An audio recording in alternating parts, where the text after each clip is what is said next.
Hello, Assalamu alaikum. I am your presenter and host Muhammad Iqbal, and you are watching my YouTube channel Q and Q. The topic of our video today is a person who erased the line between white and black races. Yes, we are talking about Martin Luther King today. Have a dream. Martin Luther King was one of America's most influential civil rights activists. His passionate but non-violent protests helped to raise awareness of racial inequalities in America, leading to significant political change. Martin Luther King was also an eloquent orator who captured the imagination and hearts of people, both black and white. Early life of Martin Luther King. Martin Luther King was born in Atlanta on 15th January 1929. Both his father and grandfather were pastors in African American Baptist Church. Martin Luther King attended Morehouse College in Atlanta, segregated schooling, and then went to study at Crozer Theological Seminary at Pennsylvania and Boston University. During his time at university, Martin Luther King became aware of the vast inequality and injustice faced by the black Americans. In particular, he was influenced by Gandhi's philosophy of non-violent protests. The philosophy of Gandhi died in the teachings of his Baptist faith. At the age of 24, King married Greta Scott, a beautiful and talented young woman. After getting married, King became a pastor at Dexter Avenue Baptist Church in Montgomery, Alabama. The turning point in the life of Martin Luther King was the Montgomery bus boycott, which helped to promote him. His boycott also became a turning point in the civil rights struggle, attracting national press for the cause. It began in unconscious circumstances on 5 December 1955. Rosa Parks, a civil rights activist, refused to give up her seat. She was sitting in a white-only area. This broke the strict segregation of colored and white people on the Montgomery buses.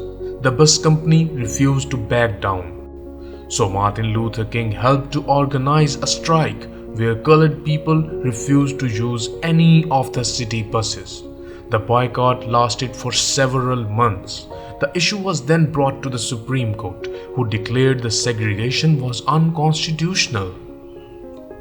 After the success of Montgomery bus boycott, King and other ministers founded the Southern Christian Leadership Conference.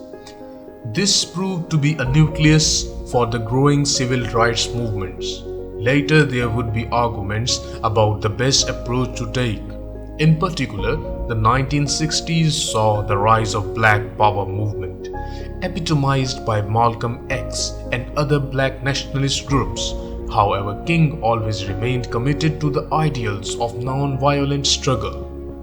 Martin Luther King and Malcolm X briefly met in 1964 before going to listen to a Senate debate about civil rights in Washington. Martin Luther King was an inspirational and influential speaker. He had the capacity to move and uplift his audience. In particular, he could offer a vision of hope. He captured the injustice of time but also felt that this injustice was a passing cloud only.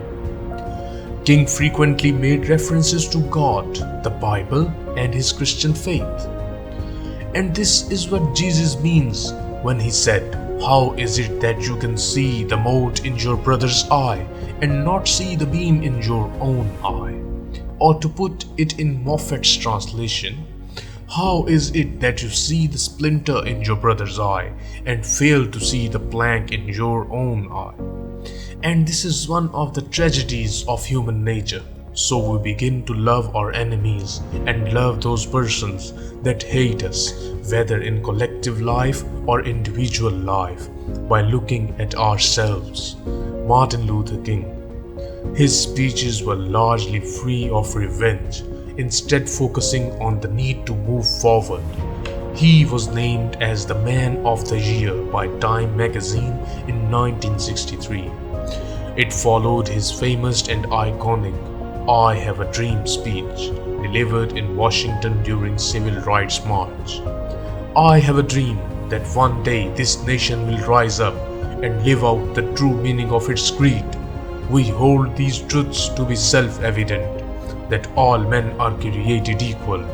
I have a dream that one day on the red hills of Georgia, the sons of former slaves and the sons of former slave owners will be able to sit down together at a table of brotherhood.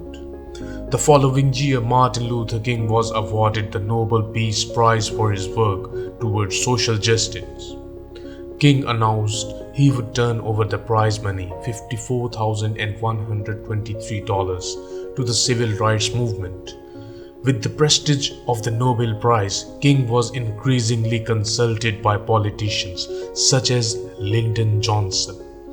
However, King's opposition to the Vietnam War did not endear him to the Johnson's administration. King also began receiving increased scrutiny from authorities such as the FBI. On April 4, 1968, King was assassinated. It was one day after he had delivered his final speech, "I have been to the mountain top." In his honor, America has instigated a National Martin Luther King Day. He became the symbol of America's fight for justice and racial inequality. I hope you liked the video. If you did so, please like the video and don't forget to subscribe and share this video as much as you can. For more videos, stay tuned with Q and Q.